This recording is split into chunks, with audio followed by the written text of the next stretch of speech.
Hello दोस्तों, नमस्कार। स्वागत है और फिर आपके अपने YouTube channel RV study guide पे प्री डीएलएड यानी बीएसटीसी की फर्स्ट लिस्ट का अपवर्ड मूवमेंट रिजल्ट प्लस में सेकंड लिस्ट है वो कब तक आएगी वो तो किसी को नहीं पता। लेकिन स्कॉलरशिप फॉर्म से संबंधित मैं आपको थोड़ी सी जानकारी इस वीडियो में देने वाला हूँ कि लिस्ट तो आपकी आएगी जब आएगी, लेकिन जिनको फर्स्ट लिस्ट के अंदर कॉलेज अलॉटमेंट हो चुका है वो स्कॉलरशिप का फॉर्म आवेदन नहीं कर पा रहे हैं क्योंकि उन्होंने अपवर्ड लगा रखा है और अपवर्ड का रिजल्ट नहीं आया। तो क्या वो स्कॉलरशिप का फॉर्म भर पाएंगे या नहीं भर पाएंगे, क्योंकि कौन सी कॉलेज बने, कॉलेज चेंज होगी तो कैसे क्या उनका आवेदन है वो स्वीकार होगा, तो मैं आपको बताने वाला हूँ। अगर डेट की अगर अपन बात करें स्कॉलरशिप फॉर्म बनने की, तो अभी आपकी 28 फरवरी लास्ट है। और अगर आपको कॉलेज अलॉटमेंट हो चुका था फर्स्ट लिस्ट के अंदर तो अभी आप आवेदन कर सकते हो। जितने भी आपके पास 5-7-6 दिन बच रहे हैं आवेदन कर देना, ठीक है। 28 फरवरी लास्ट डेट है स्कॉलरशिप फॉर्म भरने की। उसके बाद डेट बढ़ेगी नहीं बढ़ेगी वो तो बाद की बात है। डेट तो थारी मान लो बढ़ जाएगी, लेकिन एक बात याद रखना कि डेट के चक्कर में ना स्कॉलरशिप आपकी लेट हो जाएगी, क्योंकि अगर अभी आप टाइम में रहते आवेदन नहीं करोगे ना, जितना लेट आवेदन करोगा उतो लेट थारा फॉर्म है वो अप्रूव होगा, और जितो फॉर्म अब लेट अप्रूव होगा उतनी लेट स्कॉलरशिप है वो आनी है। क्योंकि विभाग क्या होता है, जिनका फॉर्म अप्रूव होता है ना उनकी एक लिस्ट अपने आप बन जाती है कि किसका फॉर्म पहले अप्रूव होता है, उसके बाद सेकंड जो जिनका पहले अप्रूव होता है ना उनकी स्कॉलरशिप पहले भेज जाती है। जैसे विभाग के पास अभी मार्च के अंदर फरवरी लास्ट या फिर मार्च में मार्च में बजट आ जाएगा विभाग के पास। बजट आते ही जिनका फर्स्ट टाइम ही स्कॉलरशिप का फॉर्म अप्रूव हो चुका था उनकी स्कॉलरशिप है वो मार्च में उनको देखने को मिल जाएगी, ठीक है। तो ये बात है। और उसके बाद बजट जितना होगा वो पहले जिनका अप्रूव है उनको भेज दिया जाएगी स्कॉलरशिप। और अब आपका फॉर्म अप्रूव होगा, फिर विभाग को पता नहीं कब अगला बजट मिलेगा। उसके बाद इसीलिए बोल रहा हूँ कि आप स्कॉलरशिप में फिर टाइम लगेगा। अगर स्कॉलरशिप की बात करें कितनी आएगी, तो 16,000 प्लस आपकी स्कॉलरशिप है वो आने वाली है। 16,300 के आसपास स्कॉलरशिप मिल जाएगी आपको। जो आपकी फीस है 13,500 प्लस में काउंसलिंग मिलाकर टोटल फीस आपकी 16,000 बनती है ना, तो वो आपकी 16,000 प्लस आपको स्कॉलरशिप है वो देखने को मिल जाएगी, ठीक है। उसके बाद अगर अपन बात करें 2 किस्तों के अंदर आपको स्कॉलरशिप है वो देखने को मिलने वाली है। और अगर अपन बात करें बीएड की, तो बीएड में 27,000 फीस लगती है, तो 27,300 के आसपास बीएड के अंदर स्कॉलरशिप है वो आ जाती है। अब मैं थोड़ा-सा स्पष्ट कर दूँ सेकंड लिस्ट और अपवर्ड मूवमेंट से संबंधित। तो देखो, मैंने 14 फरवरी को विभाग के अंदर बात की थी। हाँ, क का बात ये है कि मैंने वीडियो नहीं बनाया कोई भी, क्योंकि जब ऑफ़िशियल न्यूज़ नहीं होती, कोई ऑथेंटिक न्यूज़ नहीं होती, तब तक मैं वीडियो नहीं बनाता। 14 तारीख को मैंने विभाग के अंदर बात की थी, उसके ऊपर कोई भी वीडियो नहीं बनाया। उन्होंने बोला कि 1 वीक के अंदर हम लिस्ट है वो निकाल देंगे, यानी एक अगला 1 वीक है वो लग सकता है। उन्होंने ऐसे बोला कि 1 वीक का टाइम है वो लग सकता है, ठीक है। 1 वीक है वो भी बीत चुका है, आज 22 फरवरी हो गई। आज 22 फरवरी को फिर से बात की, अब उन्होंने बोला कि टाइम लग रहा है, टाइम लग रहा है, जल्दी निकाल देंगे, जल्दी निकाल देंगे। अब जल्दी का कोई भी पता नहीं कि कब तक आपकी लिस्ट है वो आएगी। अगर मैं डेट की बात करूँ तो कोई भी डेट आपको नहीं बताने वाला, क्योंकि झूठी दिलासा देने में कोई भी फ़ायदा नहीं है। जब भी आएगी ना आएगी। बस बात ये है कि इसका खामियाज़ा ना अभ्यर्थियों को भुगतना पड़ेगा। जितनी लेट हो रही ना इसका खामियाज़ा विभाग को नहीं अभ्यर्थियों को भुगतना पड़ेगा। क्यों भुगतना पड़ेगा मैं थोड़ा-सा स्पष्ट कर दूँ, उसके बाद बात करेंगे अपन स्कॉलरशिप फॉर्म से संबंधित।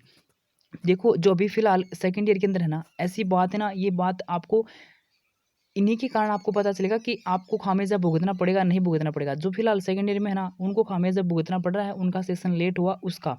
देखो, जो फ़िलहाल सेकंड ईयर में है, उनकी लास्ट जो 2022 के अंदर जो हुई थी ना, 21-22 की जो प्रोसेस हुई थी ना, उसका अगर अपन बात करें तो लास्ट जो लिस्ट आई थी पिछले सेशन की, वो आई थी मार्च 2022 के अंदर। मार्च 2022 के अंदर लास्ट लिस्ट आई थी। तो अब वो सेकंड ईयर में हुए हैं। सेकंड ईयर की जो प्रोसेस शुरू हुई है इंटर्नशिप की, वो हुई है 1 फरवरी से स्कूल फिल हुई थी, और 10 फरवरी से इनकी इंटर्नशिप है वो स्टार्ट हुई है सेकंड ईयर वालों की। बीएसटीसी सेकंड ईयर में है फिलहाल उनकी, ठीक है। अभी उनका फर्स्ट ईयर का रिजल्ट नहीं आया है और सेकंड ईयर की इंटर्नशिप है वो स्टार्ट हो चुकी है। लेकिन सेकंड ईयर की इंटर्नशिप 10 फरवरी से स्टार्ट हुई है। किसी ने 10 को ज्वाइन की हुई, किसी ने 15 फरवरी से ज्वाइन की हुई। लेकिन अब इससे 96 दिन आप लगाओ, 96 दिन की तो इनकी इंटर्नशिप होनी है, और 96 दिन की इंटर्नशिप होने के बाद इनका सेकंड ईयर का एग्ज़ाम होगा। एग्ज़ाम होने के बाद कब इनका रिज़ल्ट आएगा, ठीक है? बात पहुँच गई यहाँ तक। अब नई भर्ती आने वाली है थर्ड ग्रेड की। आपको पता होगा, मैंने वीडियो बनाया था, वो देखा होगा तो आपको पता होगा, नई भर्ती आनी है 12,160 पदों के ऊपर थर्ड ग्रेड की। अब उसके अंदर ये जो सेकंड ईयर वाले हैं फिलहाल, इनके अंदर ये शामिल हो पाएँगे, नहीं हो पाएँगे? तो देखो, हो सकता है आपको बुरा लग सकता है किसी को, लेकिन अभी की मैं आपको बताऊँ वर्तमान नियमों के अनुसार तो आप सेकंड ईयर वाले एलिजिबल नहीं हो पाएँगे। क्यों नहीं हो पाएँगे? क्योंकि ये जो भर्ती आएगी ना, थर्ड ग्रेड की नई भर्ती आएगी 12,160 पदों के ऊपर। इस भर्ती के जो आवेदन लिए जाएँगे ना, मान लो ये भर्ती है, उसका आप फॉर्म है वो 1 मई से लेकर 30 मई तक फॉर्म भरे जाएँ। तो फॉर्म भरने की जो लास्ट डेट 30 मई होगी ना, 30 मई तक है ना, और आपकी जो सेकंड ईयर होती है ना बीएसटीसी सेकंड ईयर, इसका रिज़ल्ट है वो आपके हाथ में होना चाहिए। ये इसका रिज़ल्ट है वो आया हुआ होना चाहिए सेकंड ईयर का, तभी आप इस भर्ती के लिए एलिजिबल हो पाओगे, अन्यथा एलिजिबल नहीं हो पाएँगे सेकंड ईयर वाले। ठीक है? तो एलिजिबल कहाँ से होंगे? 96 दिन को तो इनकी इंटर्नशिप होगी, उसके बाद इनका एग्ज़ाम होगा, उसके बाद उसका रिज़ल्ट आएगा। तो अगर अपन बात करें तो इसमें आपको जो फॉर्म भरने की जो डेट होगी उससे पहले तो अगर अपन नियमों के अनुसार देखें तो आपकी ये प्रोसेस है वो नहीं हो पाएगी। अगर मैं 12,160 पदों के ऊपर जो भर्ती आएगी, इस भर्ती को अगर लेट करना तो जुलाई के आस-पास है वो आचार संहिता लाग जाएगी। आप सभी को पता है दिसंबर या फिर जनवरी 2024 के अंदर चुनाव होने हैं। तो उससे पहले जुलाई के आस-पास आपकी आचार संहिता लग जाएगी और आचार संहिता के अंदर कोई भी भर्ती का नोटिफ़िकेशन जारी नहीं होता है। भर्ती कंप्लीट हो सकती है लेकिन नोटिफ़िकेशन है वो आचार संहिता से पहले आना ज़रूरी है। आचार संहिता में कोई नोटिफ़िकेशन नहीं आता है, ठीक है? तो इस बात को मैं इस बात पे क्यों ज़ोर लिए दे रहा हूँ क्योंकि इसका खामियाज़ा सेकंड ईयर वाले हैं वो अभी भुगत रहे हैं। तो ठीक खामियाज़ा इनको भी भुगतना पड़ेगा जो फ़िलहाल फर्स्ट ईयर के अंदर हैं। क्योंकि मैं बीएड की बात करूँ तो बीएड का सेकंड राउंड है इंटर्नशिप है वो स्टार्ट होने वाली है। बीएड फर्स्ट ईयर की अभी 1 मार्च से और बीएसटीसी का अभी अता-पता भी नहीं है। ठीक है? तो देखो जो भी है विभाग करेगा जैसा होगा वैसा होगा क्योंकि आपको बोला जाए ना आप आवाज़ तो उठाते नहीं। आपको कोई एक बोल दे कि आप मेल करो या फिर ट्वीट करो या फिर जो भी करो आप कुछ उसका सहयोग तो करते नहीं किसी का। तो जैसा भी होगा चलेगा। लेकिन अब अगर अपन बात करें स्कॉलरशिप फॉर्म की, ठीक है? स्कॉलरशिप जिनको अपवर्ड मूवमेंट लगा रखा है ना, जिन्होंने अपवर्ड लगा रखा है और वो स्कॉलरशिप का फॉर्म नहीं भर पा रहे, काफ़ी असमंजस की स्थिति में हो कभी कि हम स्कॉलरशिप का फॉर्म भरेंगे तो किस कॉलेज के अंदर जाएगा, कॉलेज कहीं चेंज हो गई तो नहीं हुई है। तो देखो मैं आपको बताऊँ अभी अगर आपको कॉलेज मिल गई है फर्स्ट लिस्ट के अंदर और आपने फीस वगैरह जमा करा कर एडमिशन आपका एक बिल्कुल ओके है और आप वेट कर रहे हो अपवर्ड मूवमेंट रिजल्ट का। जिनको अपवर्ड मूवमेंट का रिजल्ट का वेट नहीं है, जिनको कॉलेज मिल गई, वो कॉलेज पसंद है, वहाँ से बीएसटीसी कर रहे हैं, तो आप स्कॉलरशिप का फॉर्म भर देना। अगर अभी तक नहीं भरा तो भर दिया तो ठीक है। अगर नहीं भरा, जो अपवर्ड का वेट कर रहे हैं, तो उनको मैं बताना चाहूँगा कि अभी आप आवेदन कर दो और आवेदन करो ना, उस टाइम जो अभी वर्तमान में आपको कॉलेज मिली हुई ना, फर्स्ट लिस्ट के अंदर जो कॉलेज आपको मिली ना, उस कॉलेज को आप स्कॉलरशिप फॉर्म के अंदर फिल कर देना। क्योंकि आपको पता है, स्कॉलरशिप का फॉर्म लगाओगे, वहाँ पे आपको कॉलेज देनी पड़ती है कि इस कॉलेज से आप बीएसटीसी कर रहे हो। जो कॉलेज आपको अलॉट हुई थी ना फर्स्ट लिस्ट के अंदर, वो कॉलेज आप स्कॉलरशिप फॉर्म में लगा देना। अगर स्कॉलरशिप फॉर्म भरने के बाद आपका अपवर्ड मूवमेंट का रिजल्ट आता है और उसमें आपकी कॉलेज चेंज हो जाती है ना, अगर कॉलेज बदल जाए ना, जब तो थारा थोड़ी-सी प्रॉब्लम ये होगी कि थाने फिर से जो स्कॉलरशिप फॉर्म है उसे एडिट करना पड़ेगा। अगर कॉलेज चेंज नहीं होना, तो फिर कोई दिक्कत नहीं है, वही कॉलेज आपकी रहने वाली है, फॉर्म उसी कॉलेज के अंदर जाएगा, वहाँ से अप्रूव हो जाएगा, वहाँ पे आपका एडमिशन है ही।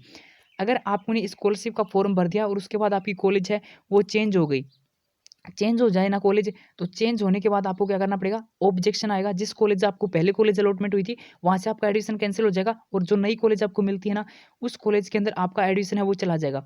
तो जो पहले वाली कॉलेज है उससे आपका एडमिशन कैंसल हो जाएगा, कैंसल होने पर वहाँ पे फॉर्म जाएगा, तो कॉलेज वाले हैं उससे ऑब्जेक्शन डाल देंगे कि इसका एडमिशन हमारी कॉलेज के अंदर नहीं है।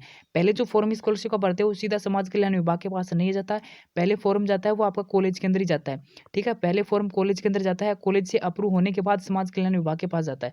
ठीक है? तो जो नई कॉलेज आपको अलॉट होने पर पहले वाली कॉलेज जो मिलेगी ना, वहाँ से ऑब्जेक्शन डाल देंगे कि इस कॉलेज में इसका एडमिशन नहीं है। तो उसके बाद आपको क्या करना है, वो ऑब्जेक्शन आए ना, उसके बाद आपको उस ऑब्जेक्शन को क्लियर कर देना। कुछ नहीं मतलब 2 मिनट लगेंगे ऑब्जेक्शन क्लियर करने।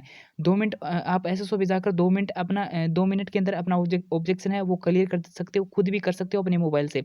तो उस ऑब्जेक्शन को आप क्लियर करके और जो नई कॉलेज आपको अलॉटमेंट हुआ ना, उस कॉलेज का उसके अंदर नाम है वो ऐड कर देना।